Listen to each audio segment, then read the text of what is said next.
Magandang araw po sa inyong lahat, sa mga kaibigan ko, sa mga kakilala ko, at sa mga ka-GERD-mate ko. Bali, ang video po ito ay patungkol sa sakit na GERD o acid reflux. Bali, yung acid reflux po tinatawag ay yung pag-angat ng laman ng tiyan papunta rito, pabalik dito sa ating lalamunan. Ayun ang tinatawag na acid reflux. Bali, yun po kasi ang sakit na meron ako sa ngayon. Bali, 1 year ko ngayon, May 5. Kaya naisipan kong gumawa ng video para i-share din sa inyo, i-share din sa mga katulad ko, magbigay lakas loob na kaya natin lagpasan kahit gaano kahirap man ang sakit natin na ito. At doon sa mga wala po ng ganitong karamdaman, patuloy nyo lang panonood sa akin para kahit paano malaman nyo kung ano nga ba yung sakit na GERD o acid reflux, kung gaano ba ito kahirap kapag nagkaroon tayo ng ganitong karamdaman. Bali ko ito ko muna kung kailan yung severe na naramdaman ko yung GERD o acid reflux.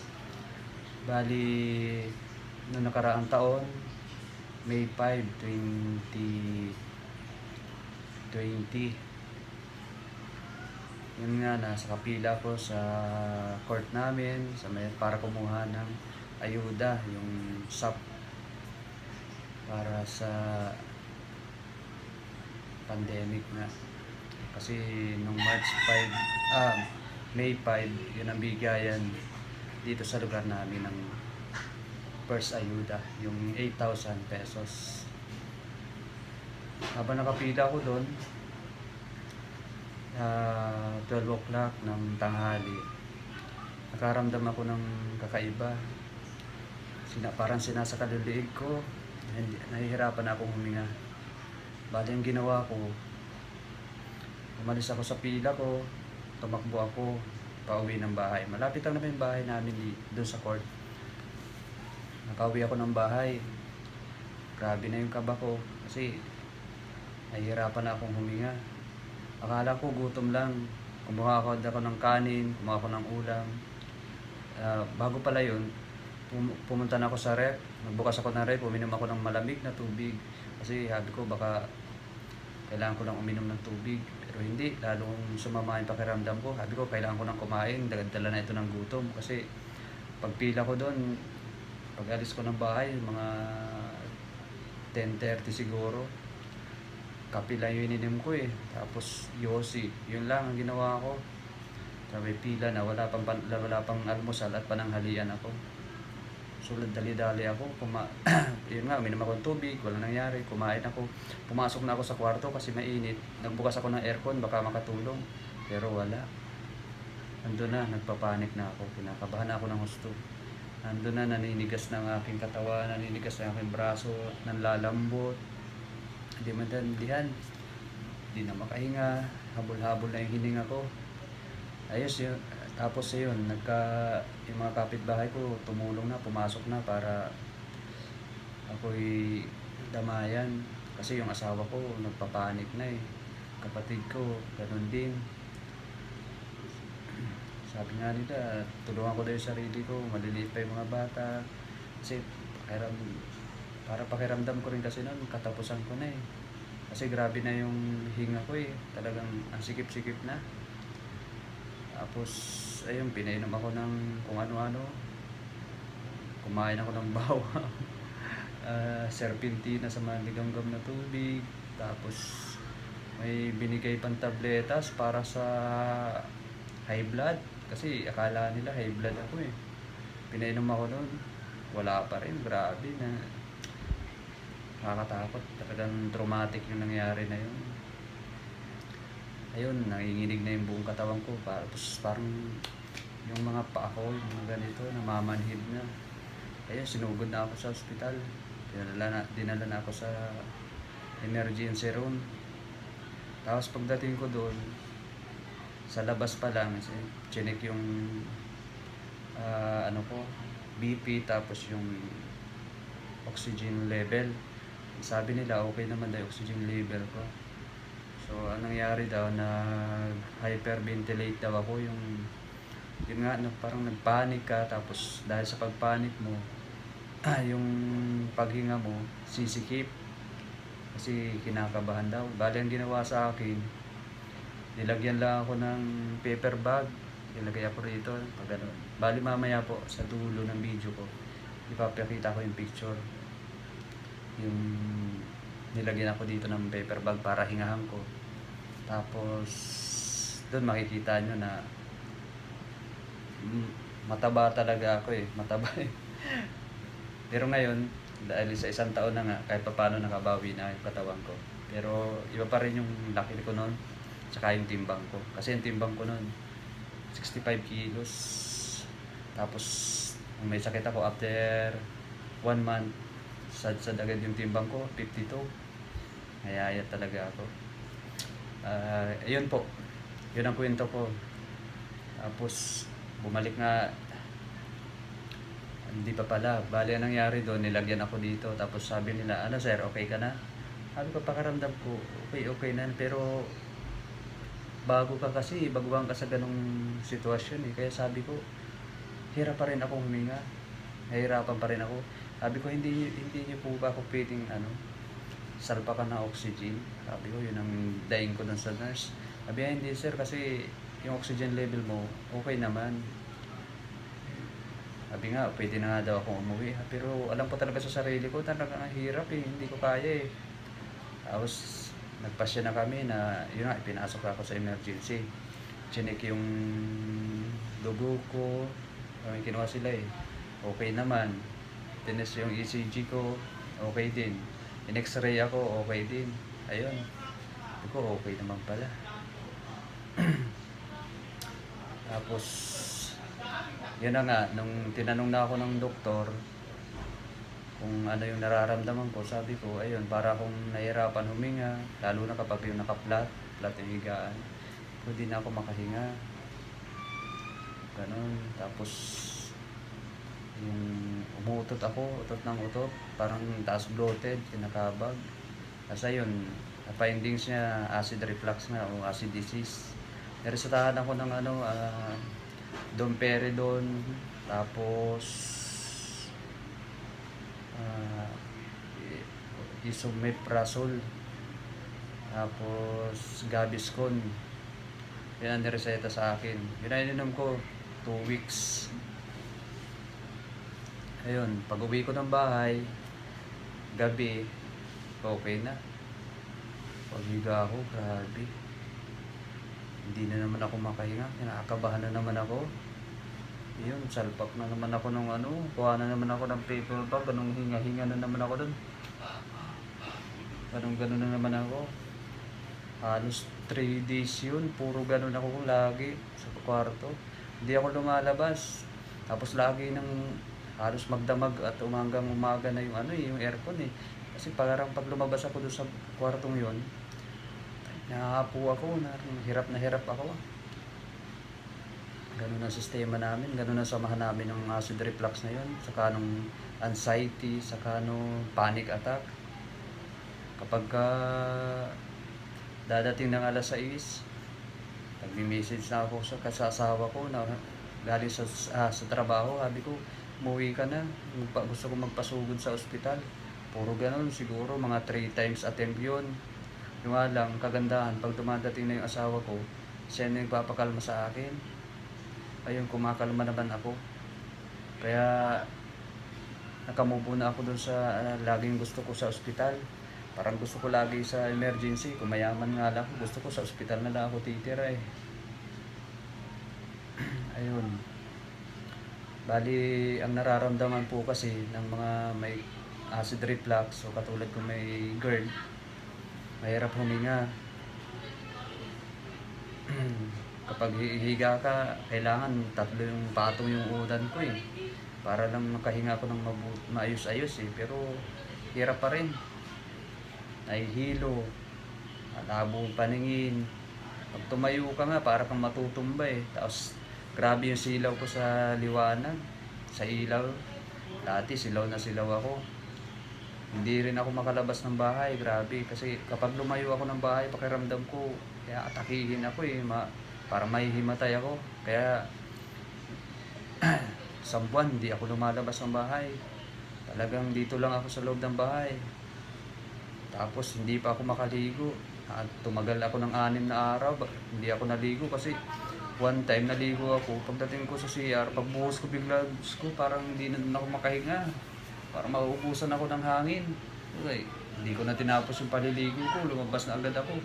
Kaya nagkaroon ako ng takot. Ayun, nagbasa-basa naman ako sa sa forum, sumali na ako sa mga pages, sa mga GC, ng mga katulad kong sakit. Ayun, nakakuha naman ako ng mga kaalaman. Ginamit ko naman, katulad ng sa paliligo, ang ginagawa ko, una kong binabasa yung talampakan ko, yung paa ko, pataas ng sabon, yan, katawan, panghuli yung ulo. Pagdating sa ulo, paspasa na. Paspasa na talaga. Sabay, yun, okay, hanggang sa naka-recover ako sa ganung takot. Tapos, after 2 months, palabas na ako ng bahay, nakakakwentuhan ako sa kapitbahay ko. Pero sandali lang, hindi ako nagtatagal kasi parang sinasakal na ng leg ko. Pasok ako. Pero naglakas loob ako, nag-exercise ako kahit ako nahihilo. Bibilad ako sa araw. Exercise kahit ang ginagawa ko. Kasi pakiramdam ko parang matutumba ako eh. Malapit na ako sa pader para kung sakaling mabubuwal ako, pwede ako makasandal. Yun ang ginawa ko. Hanggang sa ngayon, tuloy-tuloy pa rin ako sa pag-exercise, pagpapaaraw. Basta nawala na yun, yung hilo-hilo na yun. Tapos yung tipong pag naglalakad ka, para kang matutumba sa kaliwa o kaya sa kanan o kaya parang masusubsob. Ganun, isa yun sa mga sintomas ng acid. Isa pa yung mga dighay, grabe ang dumighay nun. Yung dighay na parang hindi makompleto. Parang hanggang dito lang yung hangin eh. Tapos hindi ka makatulog. Kasi kung ano-anong negative ang pumapasok sa utak mo. Isip ako ng isip noon. Nung first month ko, sabi ko wala na, hindi na ako magtatagal. Hanggang dito na lang siguro talaga ang buhay ko. Ganun ang iniisip ko. Sabi ko kasi iba talagang pakiramdam. Pakiramdam mo talaga, puputulan ka ng hininga eh. Sobra. Tapos sasamahan pa ng takot. Takot ako nun. Tapos dumating naman yung 3 months. Ayun, kahit pa paano nakakalayo na ako ng bahay. Nakapunta na ako sa bilihan ng mga isda, ganun. Pero kasama ko yung asawa ko. Pero kasama pa rin ang pakiramdam talaga. Nakakapagpagupit ako, tapos kasama ko asawa ko. One time nagpagupit ako. Yung dito, yung tinatali ng barbero na para takip, para di ka malagyan ng buhok. Pakiramdam ko, sinasakal na ako eh. Sabi ko, paluwag-luwagan naman. O kaya, wag mo na akong lagyan ng ganun eh. Kasi, okay lang na malagyan ako ng buhok. Kasi pakiramdam ko, sinasakal ko. Hanggang nandito pa lang siya, kalahati pa lang ng buhok ko yung nagugupit. Parang gusto ko na tumakbo sa bahay, pabalik eh. Natapos ko naman yung pagupit, sabay pagkatapos, takbo ako, iniiwan ko na si Mrs. Sabay inom ako ng mainit na tubig. Kasi yung mainit na tubig, yun yung kahit pa paano nagpapakalma sa akin. Nagpapakalma yun sa katulad natin may sakit na acid reflux. Inom ko lang na 1 baso o 2 baso. Okay na, solve na. Kahit pa paano ma-relax ng konti. Ganun, mga 4 months. Ayun, nakapag na ako, balik na ako sa trabaho ko. Nagmumotor ako, tapos papuntang siguro mga 9 na, mga 9 na kilometro ang layo mula sa bahay. Nakakaya ko na. Pero grabe yung nervyos ko. Bali ang nangyayari, dati, ayaw ko mag-headset kasi masakit sa tinga. Ngayon, noong panahon na yun, nag-headset ako. Kasi kailangan ko makinig ng music. Kinig ako yung music, tapos may chewing gum pa ako. Para malibang ako habang nagmamaneho.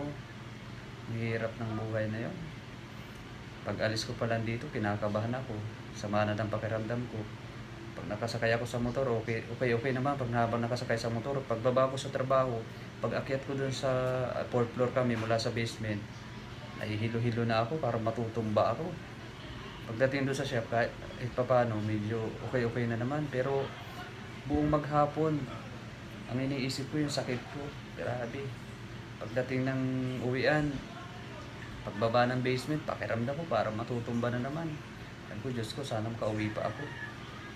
Bali, ang nangyari sa akin noon, mula August hanggang December 15, kinaya kong pumasok pa sa trabaho. Pero ang hirap. Sa mga buwan na yun, mas lamang pa yung absent ko kumpara sa pagpasok. Kaya umalis ako sa trabaho ko. Hininto ko muna noong December 15, hindi na ako bumalik.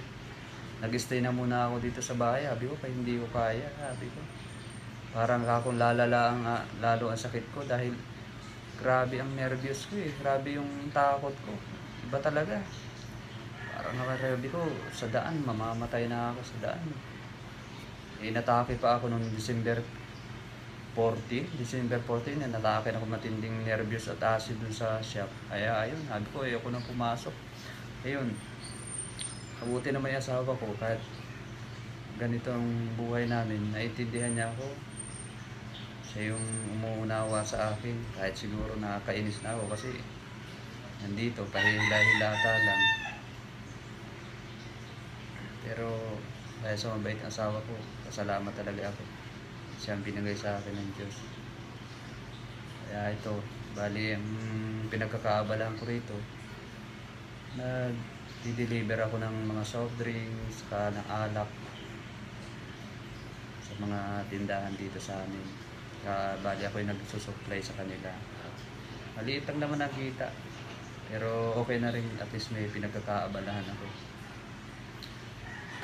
Yung nga pala, kaya nakuha ko itong yung sakit na to dahil sa pagiging abusado ko sa kalusugan ko. Nung bata kasi ako, sigarilyo, bisyo, puyat, mga ganon. Kapag paano talaga yan, kapag pa-trigger ng acid. Nung na-lockdown pa, lalong wala nang nababanat na mga ugat sa katawan ko kasi ang ginagawa ko na lang dito sa bahay, pagdating ng umaga, almusal, kakain, maglalaro, cellphone, Mobile Legend. Pag Mobile Legend ko, inaabot ako ng madaling araw, mga 2:00. Pagdating ng 2:00, ang madaling araw, bago ako matulog, gutom yan, kakain ako. Kanin. Pagkatapos ng kumain yan, diretso higa ako, tulog. Gigising ako niyan, mga 10:00, 11:00. Ang gagawin ko pa, magkakapi pa ako, hindi ako mag-almusal ng kanin o tinapay, kape ang yun ko, tapos kapartiran ko lang yan na UC. Saka maya tanghalian na, tapos gano'n na naman, laro na naman, maghapon, tapos tutulog ulit, ayun. Kasi kapag ang sakit na GERD nakukuha sa kapag ikaw ay madalas magpuyat, uminom ng alak, magsigarilyo, pagkakape, yan sa kape, dyan nakukuha yan. Soft drinks, nung kabataan ko, nung binata pa ako, ginagawa ko, pagkalabas ko ng trabaho, inom kami, tapos kinaumagahan, almusal ko, malamig na RC. Alam yan ang mga barkada ko dito eh. RC yung pinaka-almusal namin eh. Kaya ayun, naipon yung pagiging abusado sa katawan. Kaya ito na, lumabas na yung matinding sakit. Pero okay pa rin siguro. Kumpara doon sa ibang sakit na cancer na okay pa rin to kasi kailangan lang lifestyle yung baguhin. Kailangan mag-exercise regular, kumain ng prutas, gulay, yan, yung masusustansya.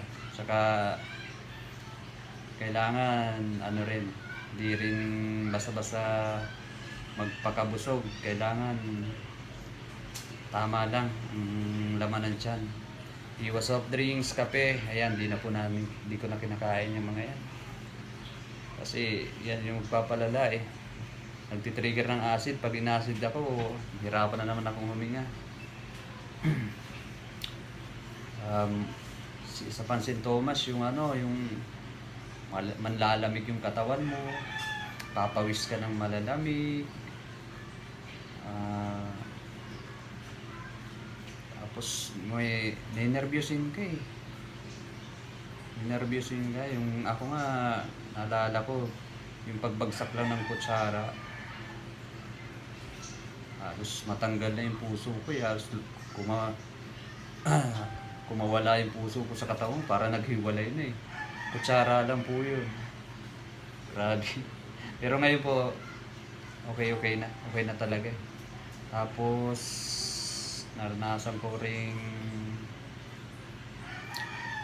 yung parang mag-isip ng pangit, yung parang sabi ko, bakit ko pa patatagalin to? Ano kaya kung sabi ko, magpakamatay na ako kasi ang hirap ng buhay. Naisip ko rin yun. Yun po kasi sintomas din yun ng acid reflux o GERD. Yung anxiety, depression, kasama.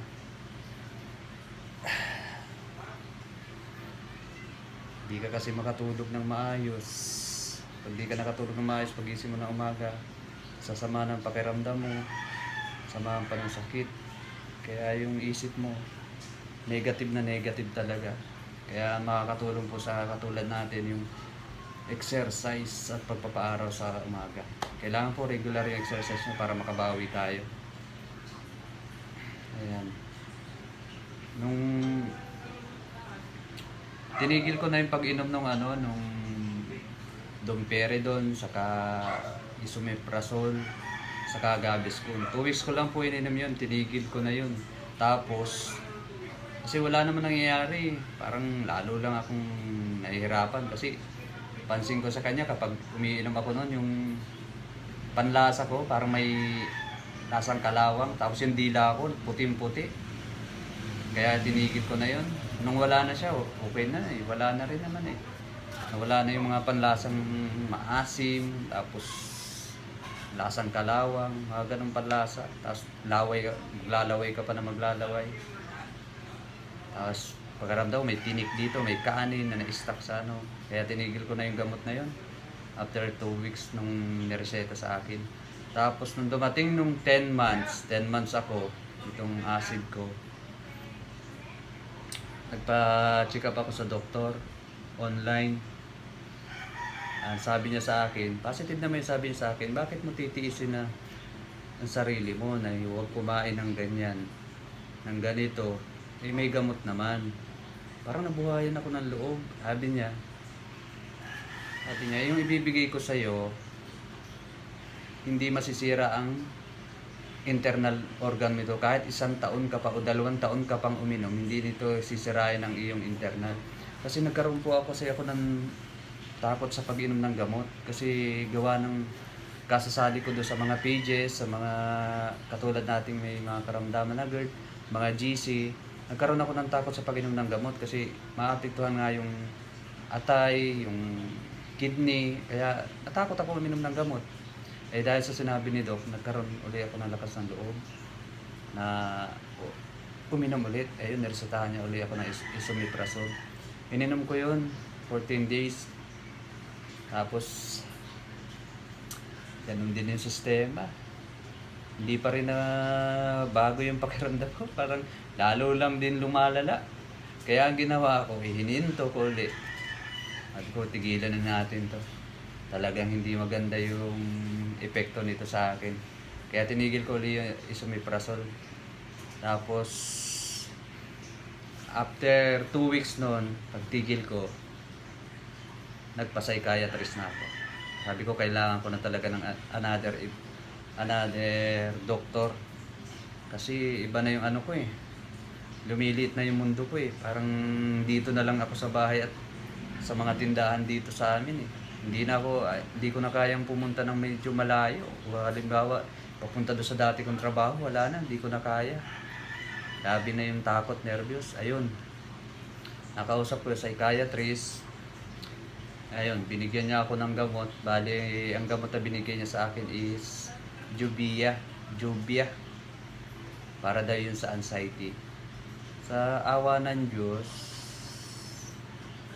maganda siya para sa akin ha. Maganda epekto niya sa akin kasi nagkaroon ako ng lakas ng loob. Parang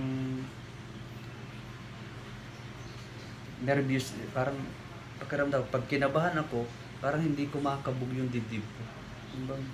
Hindi nagtitrigger lalo yung dibdib. Kaya nga sa ngayon, nakakalayo na ako. Noong nakaraang araw lang, pumunta kami ng asawa ko, nagmotor kami. Pumunta ako doon sa dati ko trabaho, kinuha ko yung mga natirang gamit. Tapos sinamahan ko rin yung asawa ko doon sa doktor para magpa-pirma doon sa SSS niya. Ayun, sabi ko, ang maganda resulta. Kaya sa ngayon po, ang ginagamit ko na lang ng gamot ay yung para doon sa anxiety, yung Jubia. Malaking tulong po sa akin. Kaya sa mga katulad ko na nagkakaroon ng takot na lumayo, kuminsan ayaw nyo sa pila kasi ang tagal, kuminsan ayaw nyo ng traffic kasi nahihirapan tayo sa mga kinakabahan tayo, kumbaga eh. Subukan nyo po magpa-psychiatrist. Nakakatulong po talaga. Akala ko yung nararamdaman ko ay dahil lang talaga sa GERD. Ayun pala, yung nervous ko na ang nag-trigger para dun sa GERD ko. Siya na yung nag-trigger sa acid ko. Kasi dala nga siguro nung karanasan ko yung last year, very traumatic sa akin. Kaya hanggang sa ngayon, nadala yung takot na yun at talagang lumala ng lumala. Lalo na nung inatake muli ako doon sa pwesto ng dati kong trabaho, lalong lumawala yung aking kaba. Kaya kumbaga hindi na ako makalayo ng bahay. Pero sa ngayon, sa awa ng Diyos, laking tulong talaga ng Jubia na binigay ng psychiatrist ko. Nakakatulong po talaga. Kaya kung katulad ko kayo na kinakabahan o hindi makaalis ng bahay mag-isa, subukan nyo po magpa-psychiatrist. Medyo may kamahalan nga lang kasi iba yung bayad nila kumpara sa ibang doktor eh. Sa akin, 2.5 first consultation. Tapos second consultation na 2K na. Tumatawad nga ako kasi may narekomenda kami, yung kapatid ng asawa ko. Kasi ayaw talaga. Fix talaga yung kung ano magkano sinabi niya noong una, yun lang talaga. Pero okay na ako. Salamat ako talaga sa Diyos at kahit papano eh bumuti na yung pakiramdam ko. Nandito pa rin yung acid, yun nandito hirap huminga. Hinahapo nga ako eh, parang minsan eh sakal pa. Pero at least sa tulong ng Jubia, hindi na siya masyadong nagtitrigger. Nakakaalis na ako, nakakapunta na ako ng medyo malayo. Hindi ko na kailangan ng may kasama. Kaya okay po yung result sa akin ng psychiatrist. Ayan, sa mga baguhan po na may ngayon pa lang nakilala yung ganitong sakit, ngayon nyo pa lang naranasan, huwag kayong mag-alala, laban lang. Kakayanin nyo rin yan. Kung ako, nalagpasan ko, kayo pa kaya? Kung siguro magkapit bahay tayo, sasabihin nyo sa akin, wala na akong pag-asa. Kasi kung makakausap nyo ako, talagang puro negative na talaga, saka ang putla-putla ako talaga. Halos mga kapitbahay ko rito, yung gano'n na sinasabi. Kaya ayaw ko na rin lalabas ng bahay eh. Kasi pag lumabas ako ng bahay at makasagupa ko yung mga negative ang sasabihin sa akin, lalo na ako nanghihina. Para na akong mamamatay lalo. Kaya ang gawa ko, di na ako lumalabas ng bahay. Bahala kayo dyan. Pagdating naman sa social media, pinost ko na agad yung picture ko kasi minsan pag ako'y nakita ng mga kaibigan ko, nagugulat eh. Sabi yan, payat-payat mo na. Minsan sabihan ka pa na ano ba yan, nag-addict ka na ba? Suga pa ka na ba? Ay, grabe yung payat ko noon talaga eh. Papakita ko sa picture. Pero yung iba kasi medyo naka-recover na eh. May laman-laman na. Ayan. Laban lang tayo guys. Dasal lang. Naubos ko nga dati yung ano eh. Halos maubos ko na yung Biblia sa kababasan. Malaking tulong kasi iwas social media ka kasi kapag hawak mo yung cellphone, wala kang gagawin kundi mag-search tungkol sa sakit mo. Ganun ang ginawa ko dati. Search ako ng search, ginagaya ko yung mga ginagawa nila hanggang sa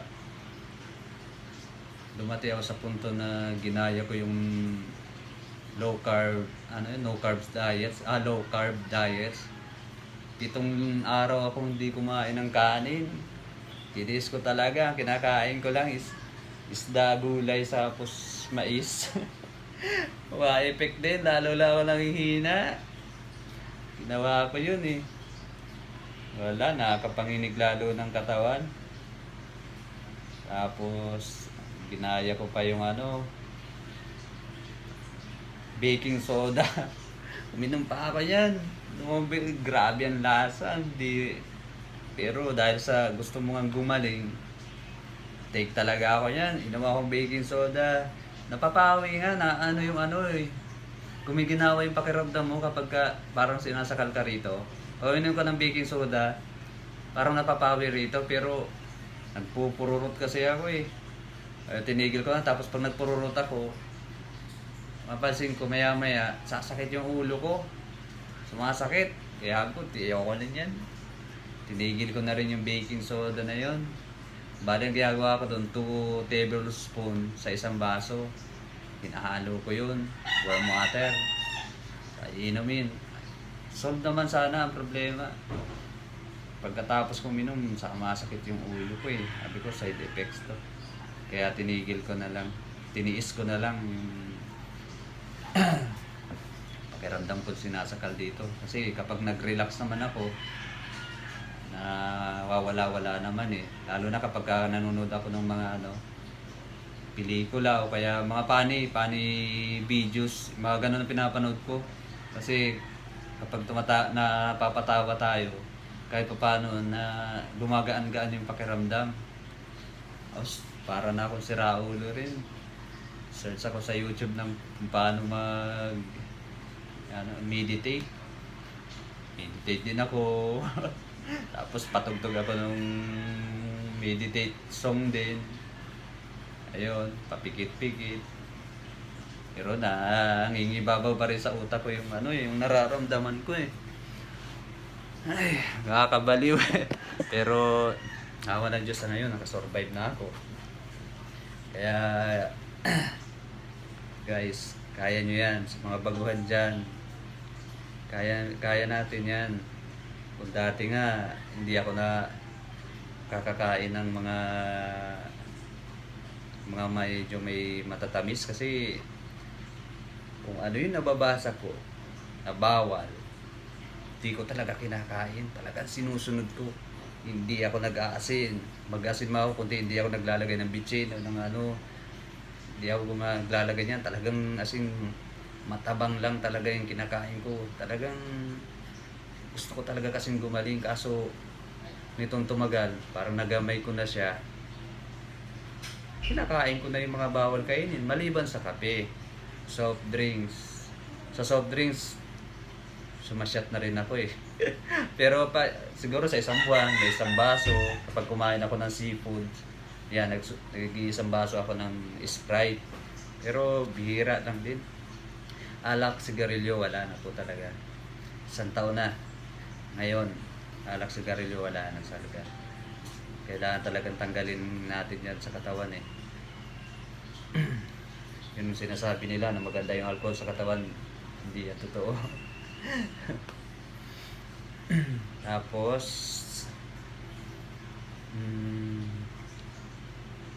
ayun, alam ko marami sa atin na gusto lagi nasa ospital. pakiramdam na kasi natin, safe tayo pag nandun tayo. Naranasan ko yan. Gusto ko lagi isugod ako sa emergency. Danas na danas ko yan. Ako na nga tuwing alas 6 ng hapon, prepare ko na yung bag ko, nilalagay ko na yung mga pwede kong dalhin gamit. Kasi sabi ko, pagdating ng asawa ko, tatakbo na lang kami. Hindi ko na kailangan maghanda pa kasi naka-ready na yung backpack ko eh. Pero sa awa ng Diyos, mabuti na lang pampakalma ko din si Commander. Nakapakalma niya ako. Kaya false alarm ulit yung pa-hospital, pa-emergency. Alam ko naranasan niyo yan, yung matakot sa paliligo. Ako, alam ko naranasan niyo yan, technique yan. Una niyo basahin yung paa niyo, una niyo sabunin yung paa, pataas. Hanggang sa mawala yung anxiety niyo nararamdaman. Kala ko nga, nung mga 5 months ko sa sakit, wala na akong anxiety. Baka meron nga akong video nun sa kabilang channel ko. Sabi ko, wala na akong anxiety, nalabanan ko na. Yung pala, hindi pala totoo. Hindi ko lang pala kilala yung tawag na anxiety, kung ano yung pakiramdam. Hanggang sa ngayon po, meron, hindi nawawala yung anxiety. Pero sa tulong ng Jubia, ng binigay ng psychiatrist, unti-unting na kukuha ko yung tiwala ko ulit sa sarili. Sabi nga niya sa akin, kung ngayon daw, 1 kilometro lang ang kaya kong lakadin o marating o makaalis sa bahay o makalayo, gagawin daw niya na hanggang Tagaytay o more than pa sa Tagaytay ay makakaya ko within 6 months. Kaya sa ngayon po kasi wala pa 1 buwan yung gamutan namin, yung mini-maintenance kong Jubia. Sa awa ng Diyos, maganda na idudot sa akin. Kaya naman po inuulit-ulit ko siya, yung sabihin niyang Jubia o yung psychiatrist, para makonvince ko kayo. Kasi kung katulad ko kayo na natatakot lumabas, yung pakiramdam nyo ba pag lumabas kayo, yung matutumba, sumisigsag yung dahil niya, umaangat yung lupa, tapos kakabahan ka na lalo. Ayun po, malamang kailangan nyo na ng psychiatrist. Pag-ipunan nyo kung walang pera, kung ano, ipangutan nyo. Kasi mas mahalaga matulungan natin yung sarili natin. Yung pera, nandyan lang yan. Makukuha din natin pag lumakas tayo. Siguro, estimate ko nga ngayon, after 2 months, kaya ko nang bumalik ulit sa trabaho ko. Kasi nagtataka rin ako eh, sa mga page na sinalihan ko, sa mga GC na sinalihan ko, yung mga may GERD, may acid reflux, nakakapagtrabaho naman eh. Sabi ko, bakit ako? Hindi ako makaalis ng bahay. Samantala sila nakakapagtrabaho. Yung pala, dahil yun sa anxiety, sa nervyos. Kinakain ako ng nervyos o ng panic attack. Yun na pala ang nagtitrigger ng acid ko. Yun na pala ang tumatalo sa buhay ko eh. Yun na pala nagpapalit ang buhay ko, yung panic attack, yung nervyos, yung anxiety. Hindi na pala yung acid reflux. Kaya sabi ko, bakit ganon? Yung iba nagre-reklamo na yung pakiramdam nila, bumabalik, nagdidighay, muutot, nahihilo. Pero nakakapagtrabaho, nasisilaw. Pero nakakapagtrabaho, nakakalayo ng bahay. Yung pala, ngayon ko lang napagtanto na dahil sa akin, yung nervyos o panic attack o yung anxiety ang kumukontrol na sa akin. Hindi na pala yung sakit kong acid reflux o GERD. Kaya guys, try nyo, psychiatrist. Kung katulad ko kayo dati na hindi makaalis, takot lumalis, takot lumayo ng bahay, takot mag-isa, takot maligo. Psychiatrist ang kailangan natin. Yun ang kailangan nyo. Yun ang magbibigay sa inyo ng gamot. Kasi gamot lang din naman yung tumutulong sa akin. Wala naman sasabihin na yung psychiatrist, tatanungin ka lang niya eh. Kung ano yung nararamdaman mo, ano yung kwento mo, yun lang. Alam na nila kung ano ire-reseta ang gamot sa atin.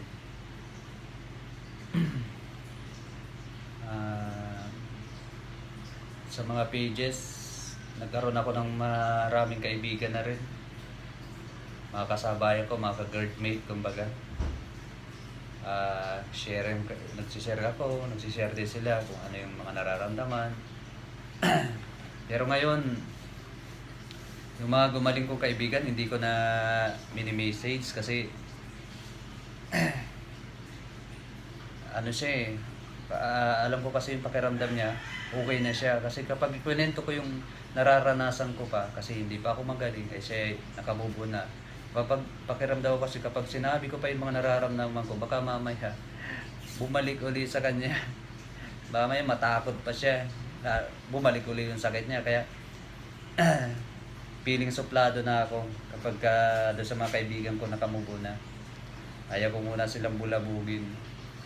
Kasi ang dating nun para ako magiging toxic sa kanya eh. Kaya hindi ko na muna mini-message yung mga kaibigan ko ka-guardmate na sa ngayon ay alam ko nakamubo na sa sakit. Sa ngayon may mga ka-chat pa rin ako na mga katulad ko na hindi pa gumagaling, hindi gaya kami ng payo. Pero nag-ano na po ako, umalis na po ako sa mga pages, sa mga GC. Kasi maniwala kayo sa hindi po nakakatulong yung mga nababasa nating negatibo dun sa mga pages na yon. Lalo lang po tayo matatakot. Tinanggal ko po yon. Kaya malaking tulong din pala yun na hindi mo na kailangan magbasa-basa doon. Magtiwala ka lang. Magtiwala ka doon sa doktor mo. Tiwala ka lang. Hindi mo na kailangan ikumpara yung sakit mo doon sa sakit ng iba. Kasi kung ano yung negative na mababasa mo doon, papasok yun sa kukote natin, papasok yun sa isip natin. Magkakaroon tayo ng takot lalo na hindi naman dapat. Na lalong nagpapalala ng ating sakit. Kaya payo ko sa inyo, mag-live na lang din kayo. Bumalik na lang tayo kapag totally okay na tayo para mabigyan natin sila ng tulong moral, palakasin ng moral nila para lumaban.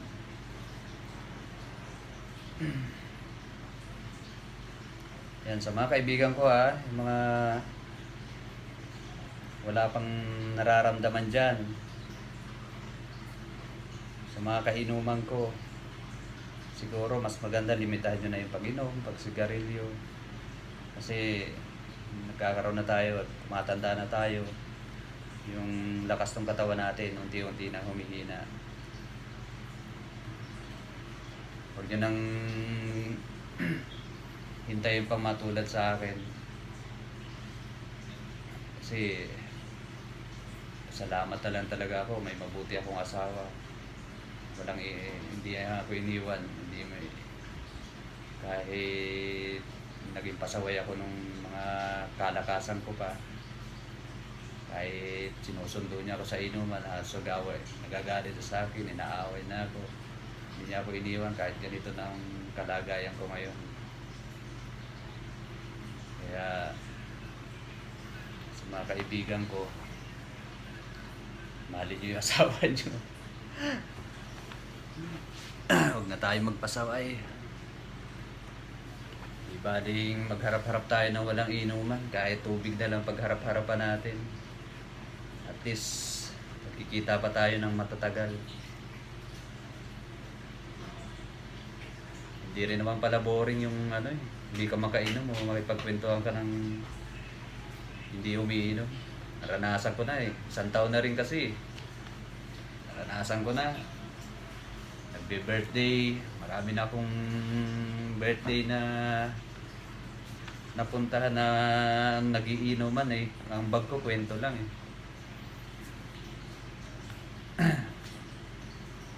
Kahit anong tukso, wala. Sabi ko, gustuhin ko man talaga. Baka mamatay naman ako. Kaya tamang kwento na lang yung ambag ko.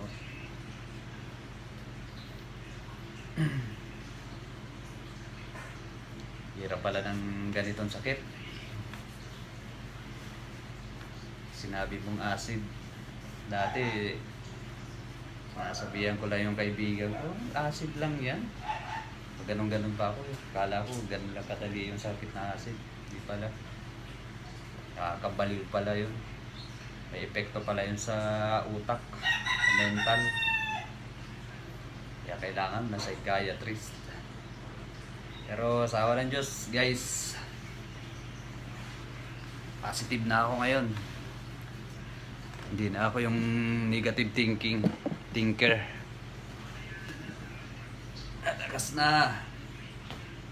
Kakapagbuhat na. Mamaya after itong video pakita ko sa inyo yung itsura ko nung wala pa akong girl laban dun sa meron, tapos yung mga exercise ko na ginagawa ko para makarecover sa sakit natin. Kaya nyo yan. Kung ako kinaya ko, kayo pa kaya? Basta pagdating doon sa social media, iwas sa pagbabasa ng mga negative, iwas doon sa mga alam yung ma-impluwensya ng pag-iisip nyo ng maging negative. Lalo na doon sa mga balitang COVID, Diyos ko. Pakiramdam ko kapag nanonood ako niyan humihina yung paghinga ko eh. Kaya iwasan nyo manood ng mga negative balita na yan. Iwasan nyo rin yung pag-iisip doon sa sakit natin. Nangyari sa akin yan eh. Pag-iisip ko ng umaga, yun agad ang pinakikiramdaman ko. Hanggang sa matulog ako ng gabi, yun ang pakikiramdaman ko lagi, yung sakit ko. Kaya siguro ganun katagal ako nakamukon. Kaya umabot pa sa kailangan kong magpa-psychiatrist at maggamot. Dahil sa ganun nga yung lagi kong ginagawa. Pag-isip sa umaga, isip ko yung nararamdaman ko hanggang sa pagtulog. Ang ginawa ko naman sa pagkain ko, talaga naging strict ako sa mga bawal noon. Hindi talaga ako kumakain ng mga bawal. Tapos sa ngayon, tubig na maligam-gam lang po, lagi ang iniinom ko. Hindi talaga ako umiinom nung may yelo o galing sa ref. Kaya isang taon na akong puro warm water lang ang pinakatubig ko. Nakakatulong po yun para madaling matunaw siguro yung mga kinain natin. Mailabas agad natin. Kasi katulad natin kapag may acid reflux tayo, yung nagkakaroon tayo ng constipated tayo, parang yung dumi natin, matigas na maliliit na butil, ang hirap ilabas. Tapos hirapan ka pang dumumi. Minsan nga maabot pa ng 2 araw bago ako makadumi noon eh. Pero kain lang po kayo ng kain ng saging. Malaking tulong yung saging eh. Saging, tapos tubig. Ayan. Araw-araw ayaw ko mawala ng saging eh. Kasi malaking tulong talaga sa katawan natin yung saging. Kaya sikapin yung magkaroon din ng prutas lagi sa table. Iwasan nyo yung maasim siyempre. Huwag muna kayo kumain ng maasim. Sa ngayon, kumakain na ako ng pungkan eh. Namiss ko kasi. Pero pa isa-isang lang. Pinya yan. Kumakain ako ng pinya. Mangga, kumakain ako niyan. Dalandan na lang, hindi ko pa nakakain. Mula nung 1 taon na yun. Dalandan.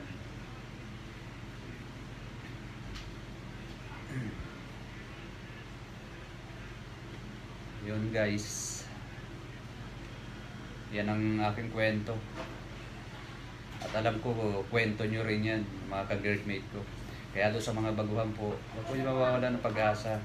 Gagaling po kayo, gagaling po tayo. Kaya natin mag-move on dyan sa mga nararamdaman natin.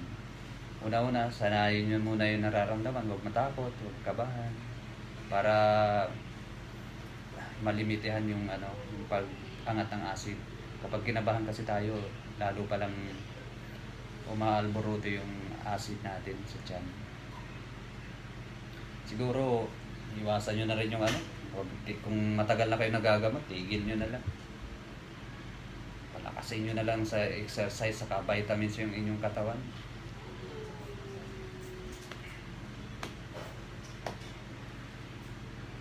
Gabiskon ko dati doon. 2 sachet na 20 milligram yung liquid. Grabe, lasang kalawang. Hindi mo masuka-suka na ako pero no choice yun ang reseta gusto kong gumaling. Lagot naman ako ng lagot pero parang wala effect sa akin talaga yun. Kaya ngayon, Jovia na lang tanging iniinom ko. Yung ano rin pala po, mga herbal, try nyo rin yan, inom din kayo yan. Kasi ako, uminom ako ng luyang dilaw, yung nilalaga, luyang dilaw, pati luya. Una ko ininom ng luya eh. Tinigilan ko kasi parang nasusugat yung lalamunan ko kasi maanghang. Luyang dilaw. Yun, maganda rin yun. Bayabas, nilagang dahon ng bayabas. Gumamit din ako niyan. Tapos, yung malunggay. Yung sariwa, dahon, gumamit din ako niyan. Pero, tigisang linggo lang. Tinigil ko na rin. Bali, ang kasama ko lang talagang sa ngayon mula noon yung malunggay tea. Binibili ko sa grocery store, 12 peraso sa isang bag, sa 12 bags sa isang box, 120 pesos. Yun ang binibili ko. Ewan ko kung nakatulong pero ko na lang tinigilan.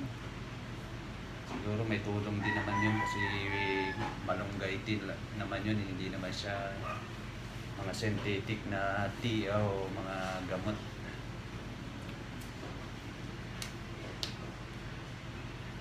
Tapos ano pa ba? Wala na guys, wala na akong kwento. Siguro kung may tanong kayo, comment nyo lang doon sa baba ng videos. Sagutin ko yan. Kausapin ko kayo. Kung may tanong kayo sa akin,